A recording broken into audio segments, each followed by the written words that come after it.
Captain Marcus Chen had seen many strange things during his 15 years exploring the Outer Rim territories, but nothing prepared him for the sight before him.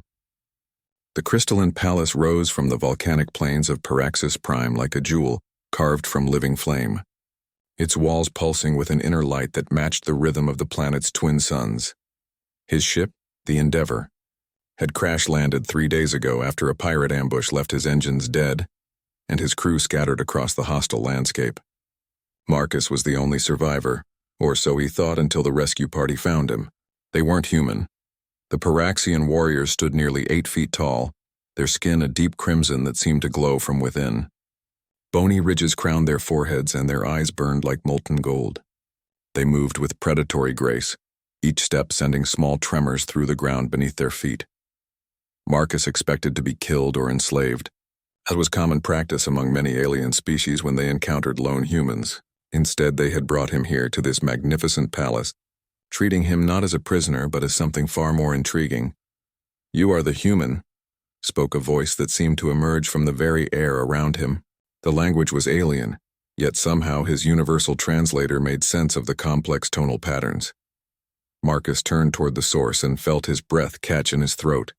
She stood at the top of a sweeping staircase carved from what appeared to be solidified lava, her presence commanding the attention of every being in the vast hall. Princess Zarathel was unlike any creature he had ever encountered.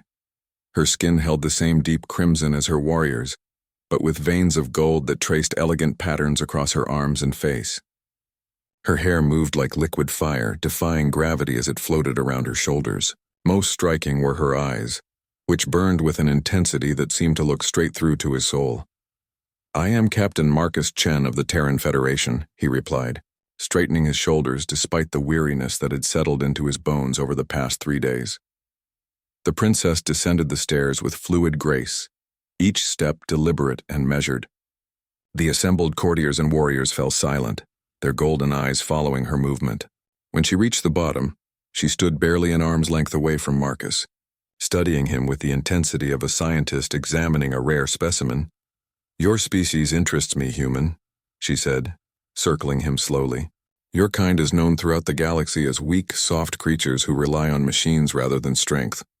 Yet here you stand, having survived 3 days on Paraxis Prime where even our strongest warriors struggle."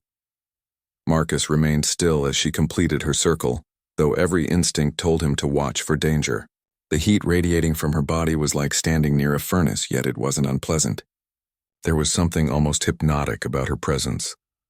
"The stories say humans are cowards who hide behind their technology," she continued, stopping directly in front of him again. "They say you have no honor, no courage, no understanding of true battle. Yet my scouts tell me you fought off 3 rock wolves with nothing but a broken piece of metal from your ship." The memory of that desperate fight sent a chill down Marcus's spine despite the heat. The wolf-like creatures were the size of horses, with claws that could slice through steel and hide thick enough to stop most projectiles. He had barely survived the encounter, and only through quick thinking and sheer desperation. "I did what I had to do to survive," Marcus replied simply. Princess Zarathel's eyes flared brighter at his words. A low murmur rippled through the assembled crowd, and Marcus caught what sounded like approval in their alien voices. "Survival," she repeated as if tasting the word. "Yes, that is what separates the worthy from the weak. But survival alone is not enough to earn respect among the Paraxians." She moved closer, close enough that Marcus could see the intricate golden patterns that swirled beneath her skin like living tattoos. When she spoke again, her voice dropped to a whisper that somehow carried to every corner of the vast hall. "I have watched your kind for many cycles, human. I have seen your ships flee at the first sign of real danger. I have seen your diplomats offer tribute rather than stand and fight. I have seen your merchants grovel and beg when faced with superior force." Marcus felt anger beginning to build in his chest, but he held his tongue. This was clearly leading somewhere, and interrupting would likely get him killed. "But you," she continued, reaching out to trace one finger along the scar that ran from his left temple to his jaw, a souvenir from his first encounter with hostile aliens. "You are different. You carry the marks of battle, yet you do not cower. You stand before me outnumbered 1,000 to 1, and I see no fear in your eyes." "Fear is natural," Marcus said quietly. "Courage isn't the absence of fear. It's acting despite it."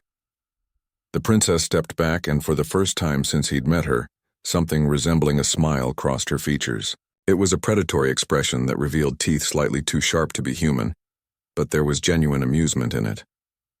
"Wise words," she acknowledged. "Perhaps there is more to humanity than our scouts have reported." She turned and began walking back toward her throne, a magnificent chair carved from a single piece of obsidian that seemed to absorb light rather than reflect it. When she reached it, she turned to face him once more, her expression growing serious. "I am Princess Zarathel, heir to the Paraxian throne and commander of the Flame Legion. For 300 cycles, my people have dominated this sector through strength and courage. We have never been defeated in battle, never shown mercy to the weak, never bowed to any force in the galaxy." The assembled warriors began a low, rhythmic chanting in their native tongue. The sound was hypnotic and martial, like a war song passed down through generations. "But I grow tired of easy victories," the princess declared, her voice rising above the chanting. "I grow tired of enemies who flee rather than fight, of conquests that bring no glory. I seek a challenge worthy of my skills, a battle that will test everything I am." She fixed Marcus with that burning stare once more, and he realized with growing dread where this was leading. "You will provide that challenge, human." Marcus felt the weight of 1,000 alien eyes upon him, as Princess Zarathel's declaration echoed through the crystalline halls. The rhythmic chanting of her warriors grew louder, more intense, creating a sound like distant thunder rolling across the volcanic plains outside. "You speak of challenge." "Your Highness?" Marcus said, keeping his voice steady despite the circumstances. "What exactly are you proposing?" The princess descended from her throne once more, but this time her movement was different. There was a predatory stillness to her posture, like a hunting cat preparing to strike. The golden veins beneath her crimson skin pulsed with increased brightness, and Marcus could feel waves of heat radiating from her body. "For too long, I have remained unwed because no warrior has proven worthy of the heir to Paraxis," she announced to the assembled court. "Suitors from across the galaxy have come bearing gifts of precious metals, rare crystals, and promises of alliance. All have failed to understand what truly matters to a daughter of fire." She gestured toward the massive windows that lined the hall, through which the harsh landscape of Paraxis Prime was visible. Lava flows carved glowing rivers through fields of black stone, while geysers of superheated steam erupted at random intervals. "It was a world that would kill most beings within hours. This is our crucible," she continued. "This planet has forged us into the greatest warriors the galaxy has ever known. We do not marry for politics or wealth. We marry for strength, for honor, for the fire that burns in a warrior's heart." Marcus began to understand the trap he had walked into. This wasn't just about proving humanity's worth. This was about something far more personal and far more dangerous. "The ancient laws of our people are clear," Princess Zarathel declared, her voice carrying the weight of tradition. "Any who would claim the hand of the heir must prove themselves in ritual combat. Single battle against the princess herself, with no weapons save what can be forged from the living flame of our world." A collective intake of breath swept through the assembled crowd. Marcus caught fragments of whispered conversation in the alien tongue, and his translator picked up words like unprecedented and impossible and death wish. "Your Highness," spoke an elderly Paraxian who stepped forward from the crowd. His skin was darker than the others, with scars that told of countless battles, and when he moved, the other warriors showed him obvious respect. "The human has shown courage, but this ritual has never been attempted by an off-worlder. Their physiology cannot withstand the forge of creation."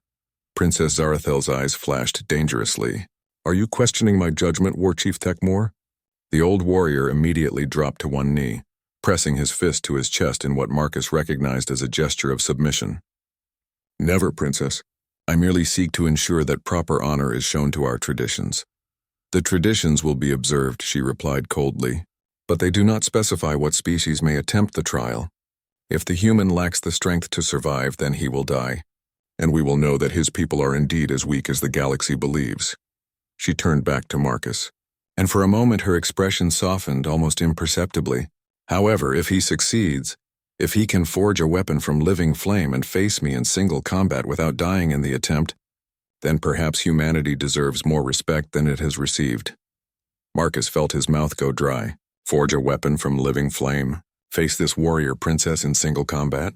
He had survived his share of dangerous situations, But this sounded like suicide with extra steps. "And if I refuse?" he asked, already knowing the answer. "Then you will be executed as a coward, and your species will be marked for extermination as unworthy to share the galaxy with true warriors," she replied matter-of-factly. "My people do not suffer the weak to live." The hall fell completely silent except for the distant rumbling of the planet's volcanic activity. Marcus could feel sweat beading on his forehead despite the advanced environmental controls in his suit. Every tactical analysis he could think of pointed to this being an impossible situation. But something in the princess's demeanor caught his attention. There was more to this than simple bloodlust or warrior pride. In her golden eyes he saw something unexpected: hope. She wasn't just offering him a chance to die gloriously. She was genuinely hoping he would succeed. "What happens if I manage to survive the weapon forging but lose the combat?" Marcus asked. "Then you die with honor," she replied. "But your people would be spared. You would have proven that humans possess courage even if you lack the skill to defeat me." "And if I win?" For the first time since he had met her, Princess Zarathel smiled genuinely. It transformed her face completely, revealing a beauty that had nothing to do with alien features and everything to do with the fierce joy of someone who had finally found what they were looking for. "Then, you will have earned the right to choose your reward," she said. "Treasure, safe passage, alliance between our peoples, or—" She paused, her smile becoming almost shy. "My hand in marriage, should you desire it." The implications hit Marcus like a physical blow. This wasn't just about proving human worth. This was about a warrior princess who had grown tired of weak suitors, and was hoping against hope that she had finally found someone worthy of her respect. War Chief Techmore stood slowly, his expression troubled. "Princess, perhaps we should discuss the implications of such a union. The bloodlines, the succession, the reaction of the other noble houses. The bloodlines will be what they will be," she replied sharply. "The succession will go to whoever proves strongest, and the noble houses will accept my choice or face me in combat themselves." Marcus realized that every eye in the hall was fixed on him, waiting for his answer. The weight of his decision extended far beyond his own survival. If he accepted and failed, he would die, but he might earn enough respect to spare humanity from Paraxian aggression. If he refused, his death would mark his entire species as cowards. But there was a third possibility, one that both terrified and intrigued him. If he accepted and somehow managed to succeed, he would not only save his people but potentially forge an alliance that could change the balance of power in this entire sector of space. "Before I answer," Marcus said slowly, "I need to understand exactly what I'm agreeing to. This weapon forging you mentioned, what does that involve?" Princess Zarathel gestured toward one of her attendants, who stepped forward carrying what appeared to be a ceremonial scroll. The princess unrolled it, revealing text written in flowing Paraxian script alongside detailed diagrams. "The ritual of flame forging," she explained. "The challenger must descend into the sacred forge beneath our palace, where the planet's molten core feeds directly into a chamber of pure creation. There, using only their hands and their will, they must shape a weapon from the living flame itself." Marcus studied the diagrams with growing alarm. They showed figures working with what appeared to be molten lava, shaping it through some process he couldn't understand. The temperatures alone would be lethal to most life forms. "The flame responds to the warrior's spirit," she continued. "The stronger their will, the better the weapon they can create. Most Pyraxians require years of training before they attempt their first flame forging. Many die in the attempt." "And you expect me to succeed on my first try?" Marcus asked. "I expect you to try," she replied simply. "Whether you succeed depends entirely on what kind of fire burns in your human heart." Marcus looked around the hall one more time, taking in the faces of the assembled warriors. Some showed obvious skepticism, others curiosity, and a few seemed genuinely hopeful, but all of them were waiting for his decision. He thought about his crew, scattered and likely dead on this hostile world. He thought about the Terran Federation, constantly struggling to maintain its place among more powerful alien civilizations. He thought about every human who had ever been dismissed as weak or cowardly by species like the Paraxians. "I accept your challenge," Marcus said, his voice carrying clearly through the vast hall. Princess Zarathel's smile could have lit the entire chamber. The preparation chamber beneath the palace was unlike anything Marcus had ever experienced. Carved directly from the living rock of Paraxis Prime, the walls pulsed with veins of molten material that provided both light and an almost unbearable heat. Strange symbols covered every surface, glowing with their own inner fire and shifting slowly as if alive. Princess Zarathel stood beside him, no longer dressed in her ceremonial robes but in practical leather armor that left her arms bare. The golden patterns beneath her crimson skin seemed more pronounced here, spreading like a network of living circuit boards across her flesh.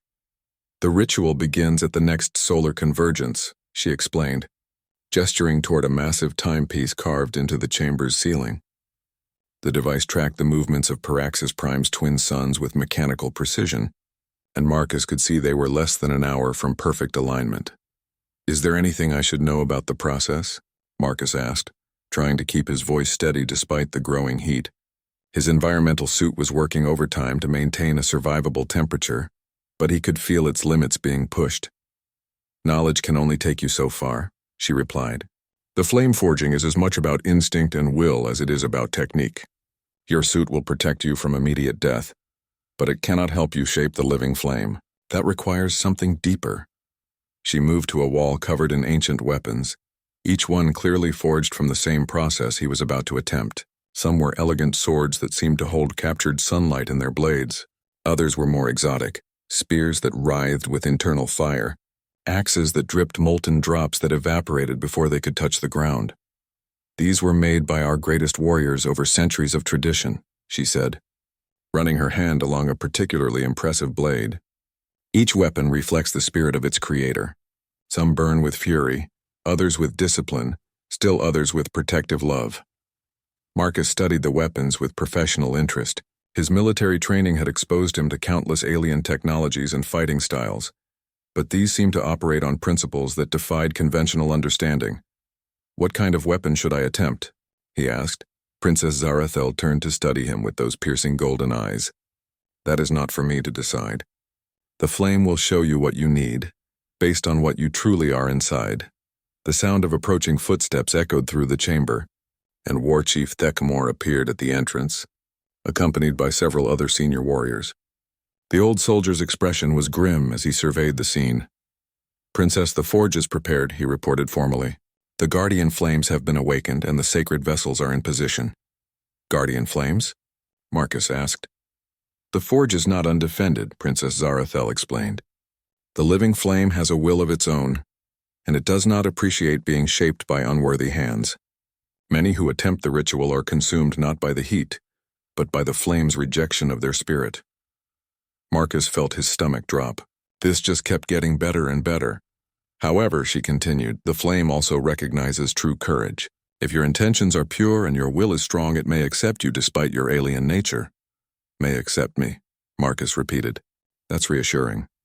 One of the younger warriors stepped forward carrying what appeared to be a ceremonial cup made from the same crystalline material as the palace walls. Inside the cup, a small flame danced without any apparent fuel source. "The flame of intent," Princess Zarathel said, taking the cup from the warrior. "You must drink this to begin the ritual. It will burn away any deception or false courage, leaving only your true self exposed to the forge."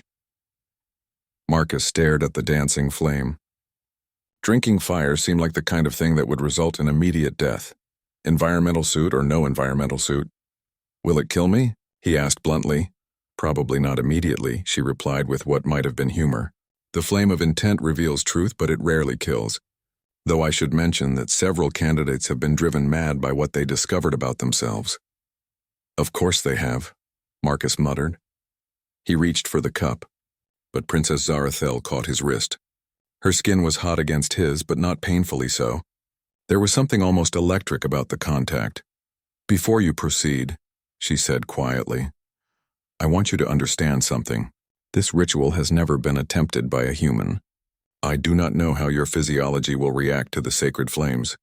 There is a very real chance that you will die in the next few hours." Marcus looked into her eyes and saw genuine concern there, mixed with something else he couldn't quite identify. "Are you trying to talk me out of this?" "I am trying to ensure you understand the stakes," she replied. "If you die, it will not be because I wished it. It will be because the challenge itself is designed to separate the worthy from the unworthy." "And which do you think I am?" Marcus asked, Princess Zarathel was quiet for a long moment, studying his face. "I think you are something new," she said finally. "Something the galaxy has not seen before. Whether that makes you worthy or simply unique remains to be discovered." She released his wrist and stepped back. "The choice is yours, Captain Chen. But know that whatever happens in the forge will change you forever." Marcus took the cup and stared into the dancing flame. He thought about his crew, his mission, and the countless humans who had died fighting for respect among the stars. He thought about his father, who had instilled in him the belief that courage wasn't about being unafraid, but about doing what was right despite fear. "To humanity," he said simply, and drank the flame. The sensation was indescribable. It wasn't heat exactly, though his throat and chest felt as though they were filled with liquid starfire. It was more like having his entire nervous system rewired in the span of a heartbeat. Every memory, every emotion, every hidden fear and secret shame blazed through his consciousness with crystal clarity. He saw himself as a child, terrified but determined to stand up to bullies twice his size. He saw his first battle, where he had been so scared he could barely hold his weapon yet had charged forward anyway to save a fallen comrade. He saw moments of doubt, of failure, of times when he had wanted nothing more than to run and hide from responsibility. But he also saw the moments that defined him, choosing to stay behind and fight while others evacuated, taking responsibility for mistakes that weren't entirely his fault, standing up for principles even when it would have been easier to remain silent. The flame burned through every pretense and rationalization, leaving behind only the essential truth of who Marcus Chen really was. And to his surprise, he found that he could accept that truth, flaws and all. When the fire finally faded from his consciousness, he found himself on his knees, surrounded by concerned faces. Princess Zarathel was kneeling beside him, one hand on his shoulder, her expression showing worry that she probably hadn't intended to reveal. "How do you feel?" she asked. Marcus took inventory of his body and mind. He felt different, as though something fundamental had shifted in his understanding of himself. But he also felt more solid, more real than he ever had before. "Like I'm ready," he said, and was surprised to realize it was true. Princess Zarathel smiled, and this time it was filled with genuine warmth rather than predatory anticipation. "Then let us go to the forge." The entrance to the sacred forge was guarded by two massive doors carved with the images of ancient Paraxian warriors locked in eternal combat. As they approached, the doors began to glow and slowly ground open, revealing a chamber that defied description. The forge was a vast cavern that seemed to extend far beyond what the palace's foundations should have allowed. Streams of molten lava flowed in carefully channeled rivers along the walls, while the center of the chamber was dominated by a pool of liquid fire that gave off waves of heat that made Marcus's previous discomfort seem trivial. "The heart of Paraxis Prime," Princess Zarathel said reverently. "Here, the planet's life force is accessible to those brave enough to seek it." Marcus stepped forward, feeling the temperature indicators on his suit climb into the red zone. This was it. Time to find out if a human could forge a weapon from living flame and survive to tell about it. The heat in the forge was beyond anything Marcus had ever experienced.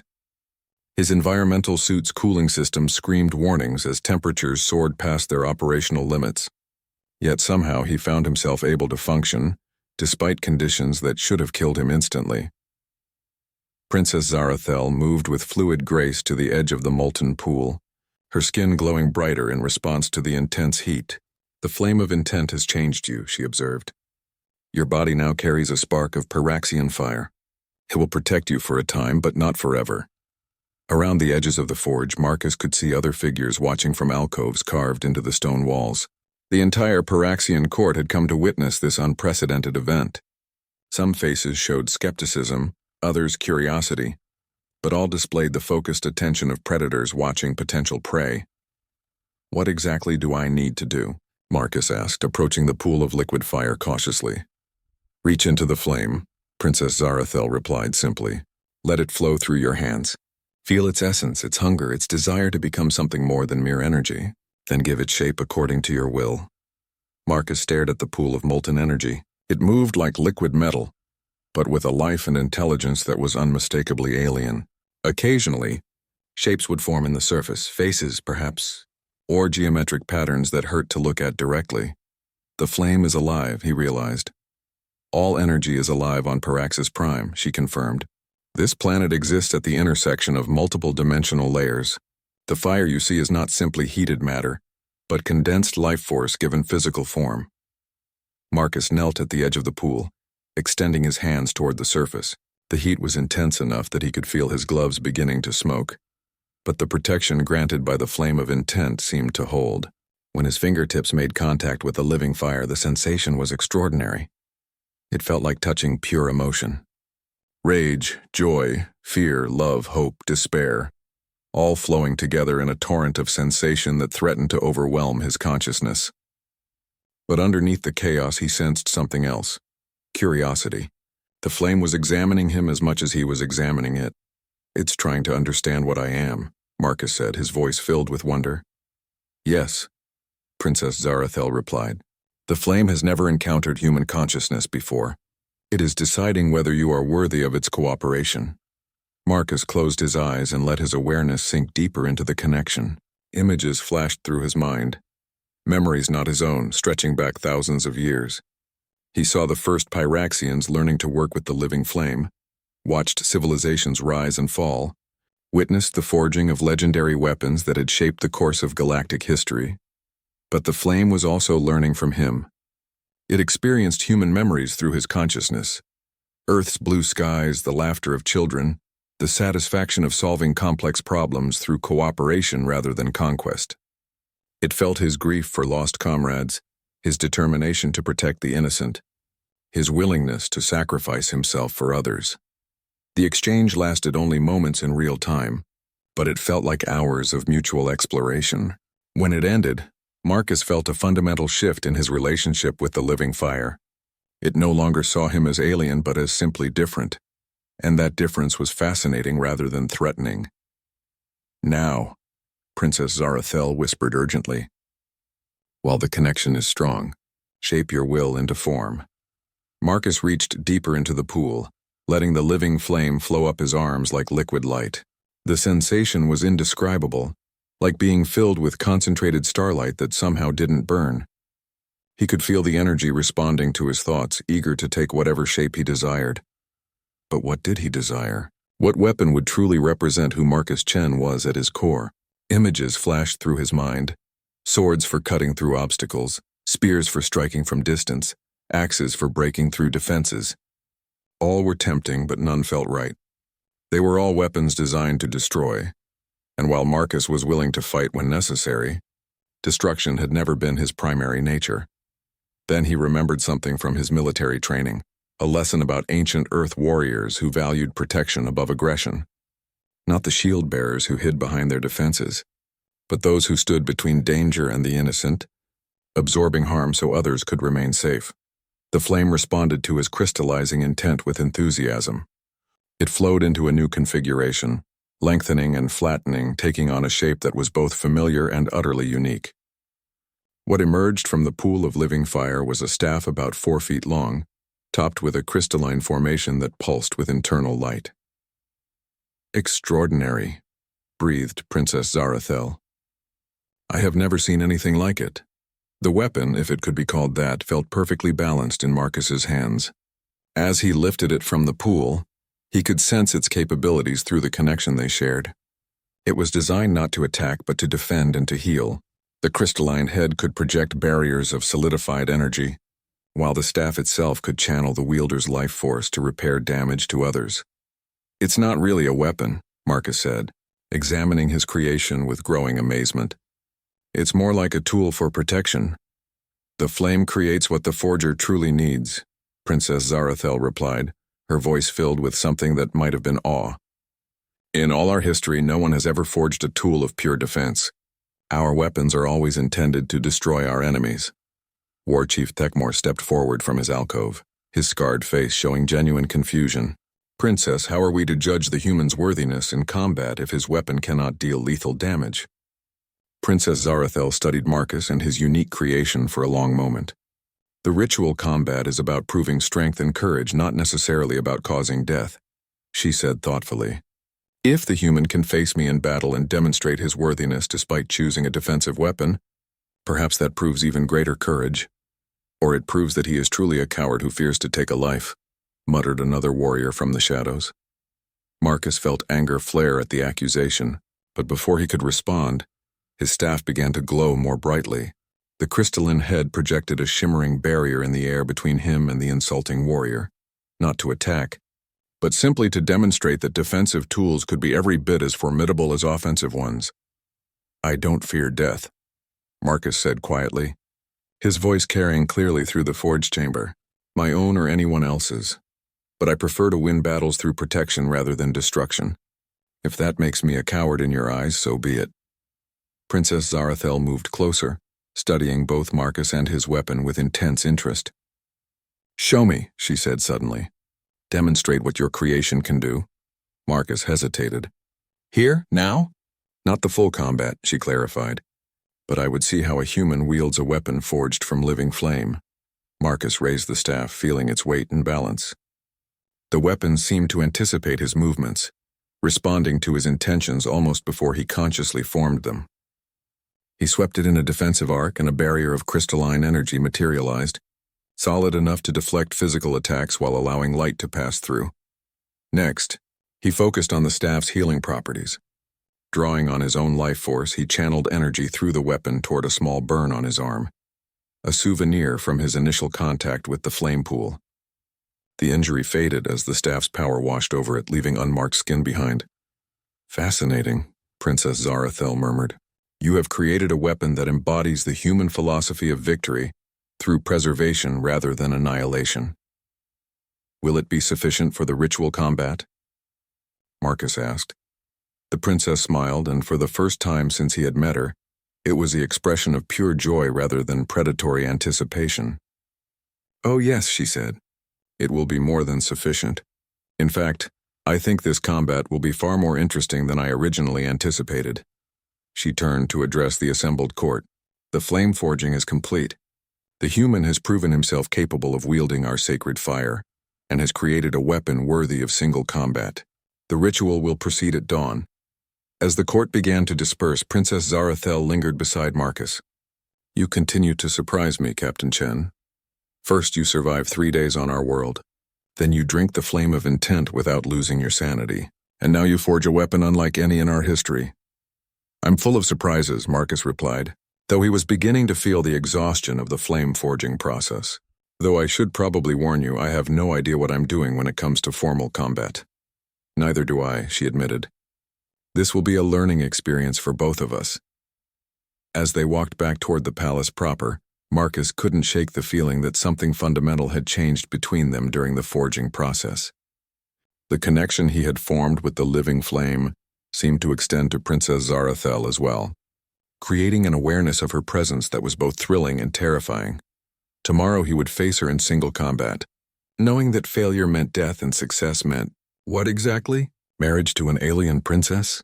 An alliance between their peoples? Or something else entirely? Whatever the outcome, Marcus knew there was no going back.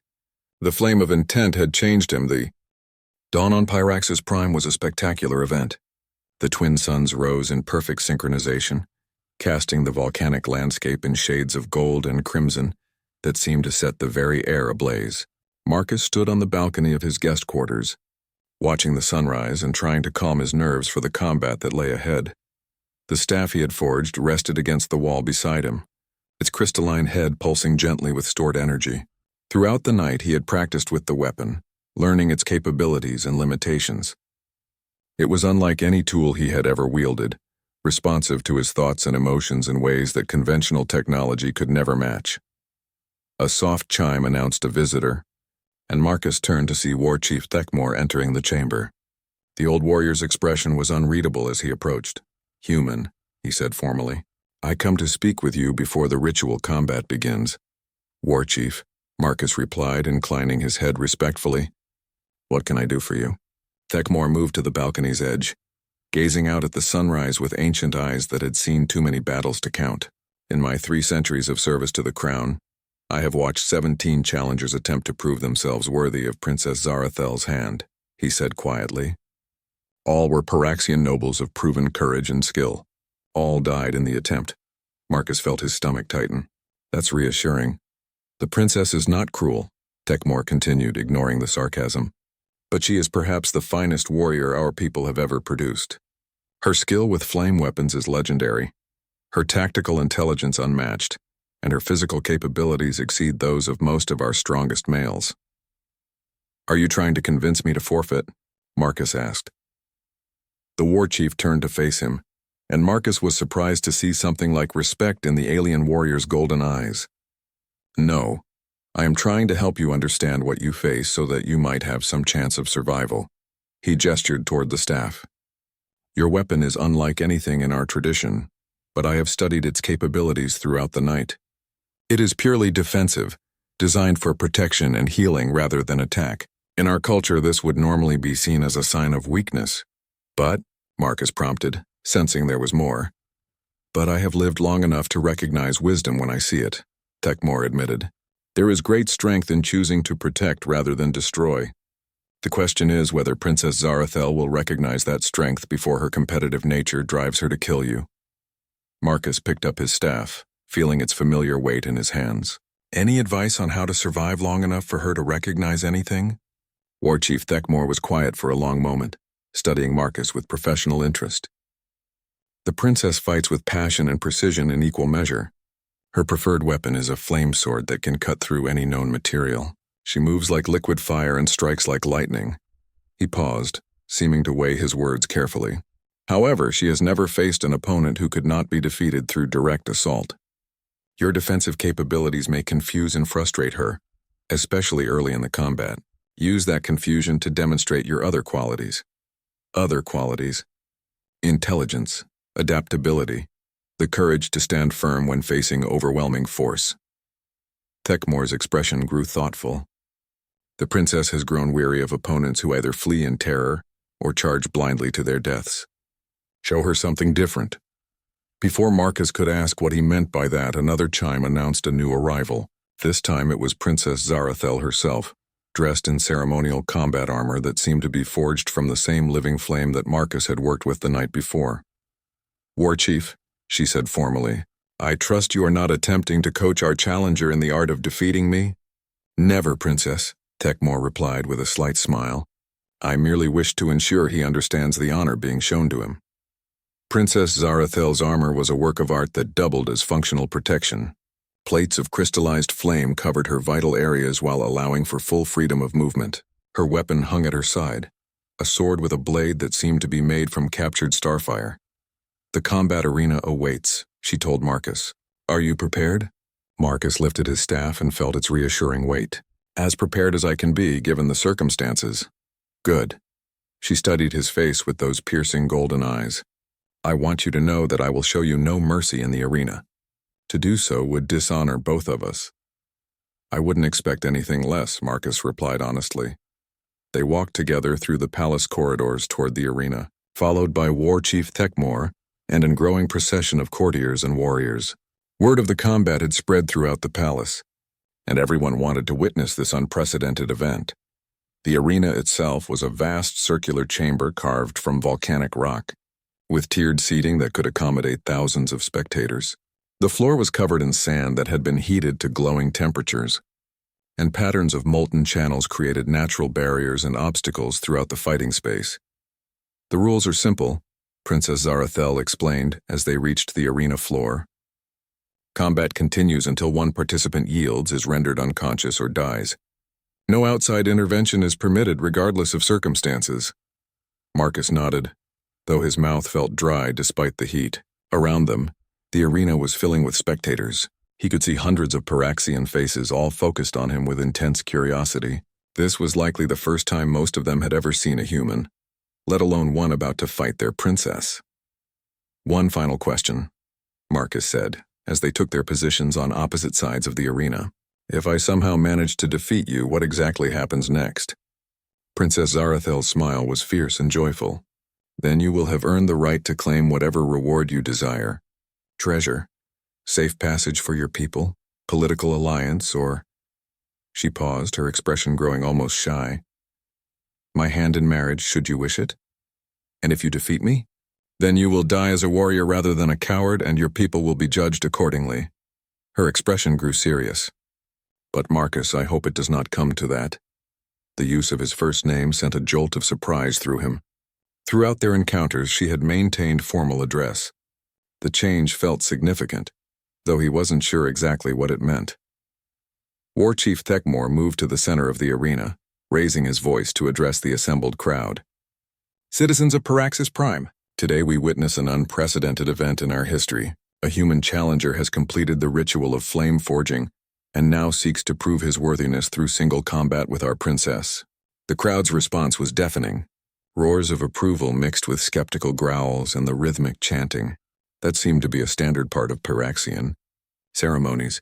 The combat will be judged according to our ancient laws, Thekmor continued.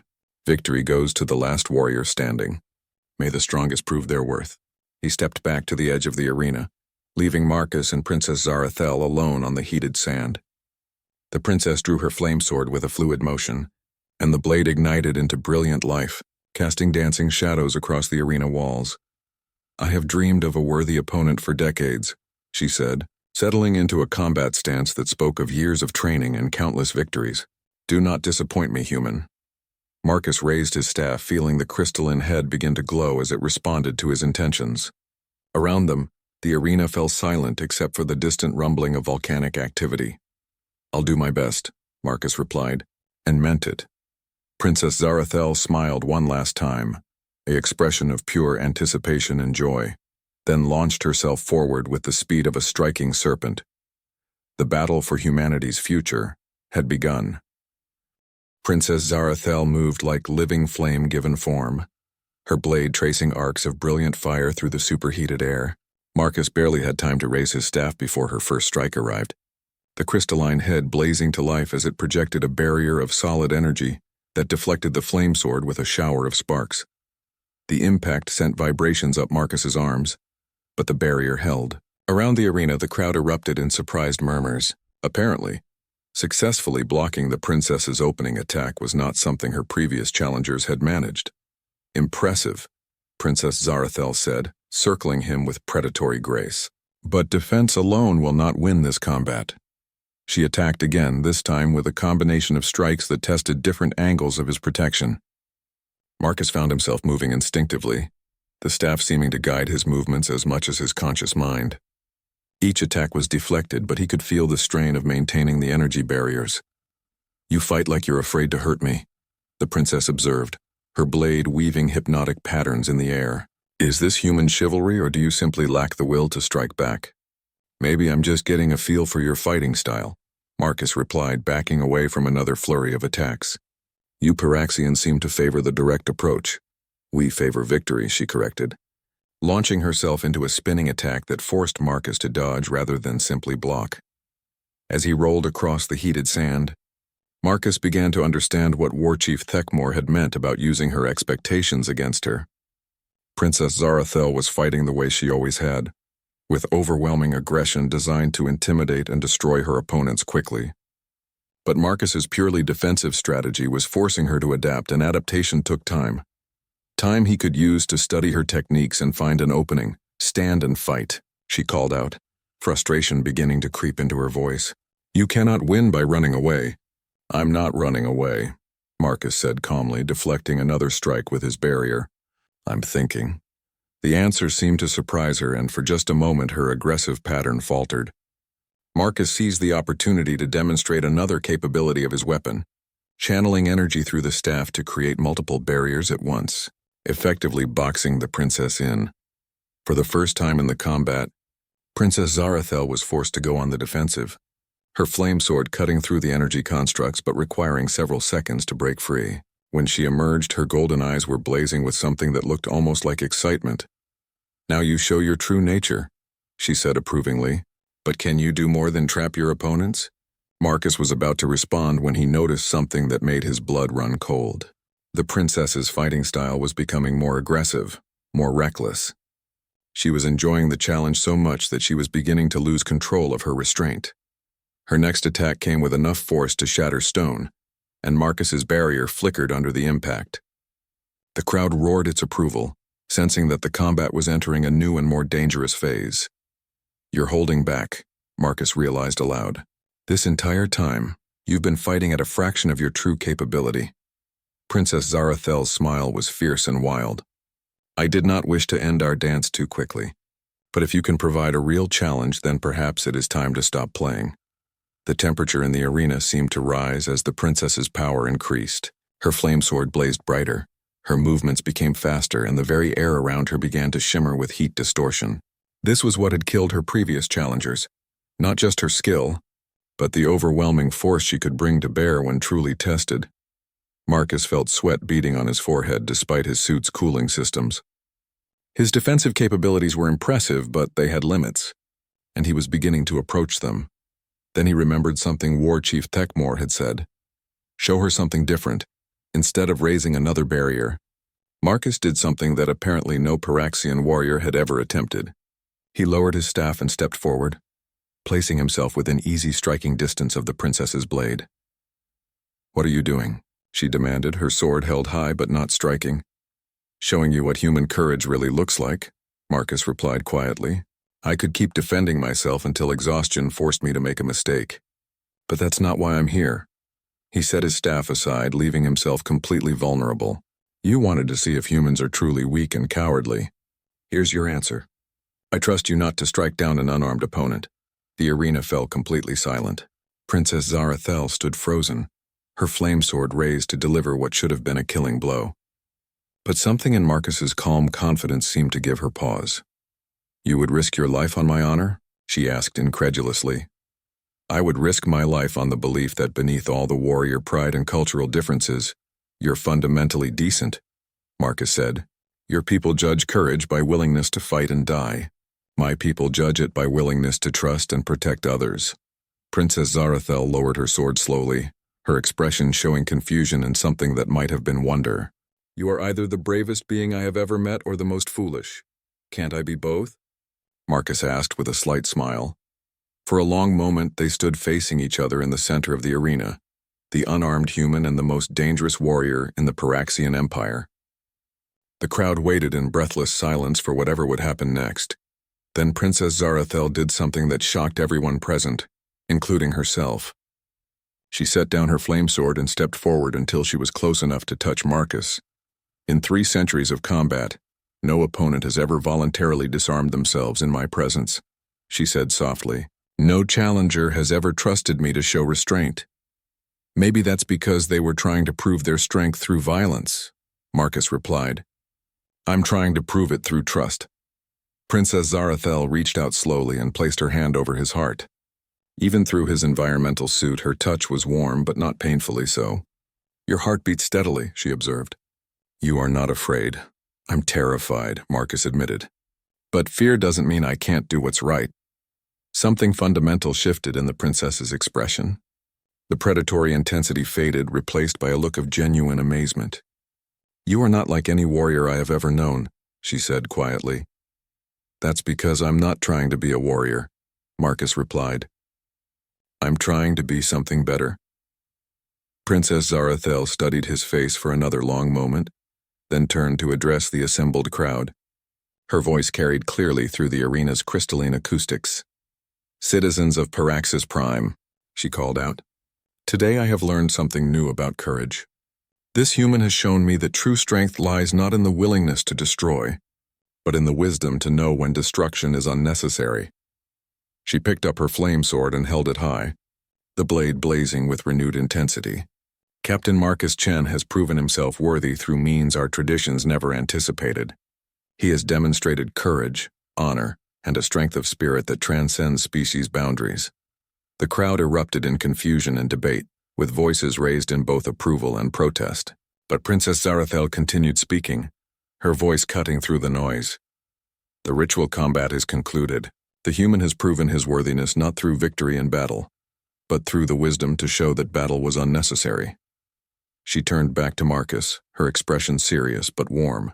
You have earned the right to claim your reward, Captain Chen. What is it that you desire? Marcus looked around the arena, taking in the thousands of alien faces watching him. Some showed respect, others confusion, but all were focused on his next words with intense interest. He thought about his answer carefully. This moment would determine not just his fate, but the relationship between humanity and the Paraxian Empire for generations to come. I want to prove that our species can be allies rather than enemies, Marcus said finally. I want to show the galaxy that humans and Paraxians together can accomplish more than either could alone. Princess Zarathel's smile was radiant. And how do you propose we demonstrate this alliance? Marcus retrieved his staff and held it aloft, its crystalline head blazing with captured starlight. By showing them what happens when the finest warrior in the galaxy partners with someone dedicated to protection rather than conquest. Are you proposing a political alliance? She asked, though her tone suggested she suspected there was more to it. I'm proposing something more personal than that, Marcus said, meeting her golden gaze directly. If the offer still stands, I would be honored to accept your hand in marriage, Princess Zarathel. The arena exploded in shocked voices, but Marcus only had eyes for the woman standing before him. Her expression cycled through surprise, delight, and something deeper that made his heart race. You would truly wish to bind yourself to an alien warrior princess? She asked softly. I would wish to bind myself to the most remarkable person I've ever met, Marcus replied honestly. Species seems like a minor detail compared to that. Princess Zarathel stepped forward and placed her hands on either side of his face, her touch gentle despite her obvious strength. Then yes, Marcus Chen of humanity, I accept your proposal. 6 months later, Marcus stood on the observation deck of the newly constructed joint Terran-Paraxian space station, orbiting the neutral zone between their territories.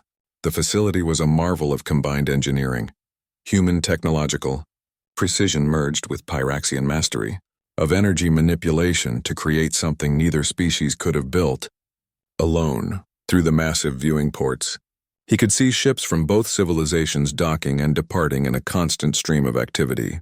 Trade vessels carried goods between worlds that had been enemies just months before, while joint research teams worked together on projects that promised to revolutionize space travel and planetary development. The council meeting went well, Princess Zarathel said as she joined him at the viewing port. Even after months of marriage, Marcus still felt a thrill of amazement that this remarkable woman was his wife. She had adapted to diplomatic life with the same fierce intelligence she brought to everything else, becoming an advocate for interspecies cooperation that rivaled her reputation as a warrior. Any major objections to the new colony proposals? Marcus asked, slipping his arm around her waist. The physical contact still generated a pleasant warmth that had nothing to do with her naturally higher body temperature. Lord Kethavar continues to argue that humans are too fragile for joint military operations, she replied with amusement. I suggested he volunteer to spar with you to test that theory. He declined rather quickly, Marcus chuckled. His reputation among the Paraxian nobility had grown considerably since their wedding, partly due to stories about the ritual combat, but mostly because of his performance in the various diplomatic and practical challenges that followed. It turned out that human adaptability and Pyraxian strength made for an effective combination in almost any situation. Any word from the Terran Federation about the hegemony situation? Zarathel asked, her expression growing more serious. Marcus nodded grimly. Admiral Harrison sent word this morning. The Zalakian hegemony has been making aggressive moves toward the outer colonies again. They apparently think the Federation is too distracted by our new alliance to respond effectively. They think wrong, Zarathel said with a predatory smile that reminded Marcus of their first meeting. When do we deploy? The casual use of we never ceased to amaze Marcus. The alliance between their peoples had grown beyond mere political convenience into something approaching genuine friendship. Joint military units trained together, shared research facilities pushed the boundaries of science, and cultural exchange programs were introducing both species to new ways of thinking about everything from art to philosophy. Admiral Harrison wants to give them one more chance to withdraw peacefully, Marcus replied. But if they refuse, the combined fleet will move to protect the colonies. Good, Zarathel said firmly. It will be our first real test as allies. I'm curious to see how Paraxian fire and human ingenuity perform against a conventional enemy. Marcus was about to respond when his communication device chimed with an incoming priority message. The holographic display showed the face of Captain Sarah Chen, no relation, despite the shared surname, commander of the Federation vessel Endeavour II. Marcus, we've got a situation developing in the Proxima sector. she reported without preamble. A civilian transport carrying human and Paraxian families has been attacked by unknown vessels. The ship is damaged and drifting, but there are survivors. Marcus felt his blood run cold. Attacks on civilian vessels were bad enough, but targeting ships carrying families from both species seemed designed to test the strength of their new alliance. How long until the nearest rescue ships can reach them? He asked. 18 hours for Federation vessels, 22 for Paraxian fleet elements, Captain Chen replied. But long-range sensors show at least 3 hostile ships moving to intercept the transport. The families might not have that long. Zarathel stepped into the communication field, her diplomatic composure giving way to the focused intensity of a warrior princess. Captain Chen, this is Princess Zarathel. What is the fastest vessel currently available? Your Highness, the prototype scout ship Fusion is docked at the station. It's equipped with the new hybrid drive system, but it's only rated for a crew of 2. Marcus and Zarathel exchanged glances. The Fusion was an experimental vessel that combined human engineering with Pyraxian energy systems to achieve unprecedented speed and maneuverability. It was also completely untested in actual combat conditions. Prep the ship for immediate departure, Marcus said without hesitation. We're going after them. Sir, with respect, taking an untested prototype into a potential combat situation is exactly the kind of risk that saves lives, Zarathel interrupted. Those families are counting on us to honor our alliance. We will not let them down. Captain Chen nodded, though her expression showed obvious concern. Understood. The ship will be ready for departure in 15 minutes.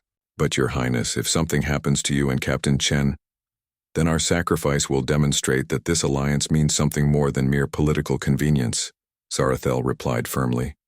Begin the preparations. 20 minutes later, Marcus found himself strapped into the co-pilot seat of the Fusion, as Zarathel piloted them away from the station, at speeds that would have been impossible with conventional technology.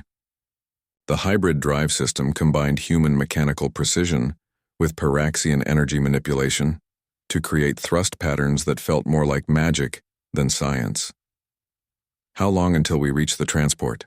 Marcus asked, monitoring the sensor displays as they hurtled through space. 4 hours at current velocity, Zarathel replied, her hands dancing across controls that responded to both physical input and directed energy manipulation. The hostile vessels should reach them in approximately 6 hours. That gives us a 2-hour window to evacuate the survivors before the attackers arrive, Marcus calculated. Assuming the transport's life support systems hold out that long. They will, Zarathel said with characteristic confidence. Paraxian engineering is not easily broken. As they traveled, Marcus found himself thinking about how much had changed since their first meeting. The woman beside him was still the fierce warrior princess who had challenged him to prove himself in combat. But she had also become his partner in every sense of the word. Together they had helped forge an alliance that was reshaping the political landscape of their entire sector of space.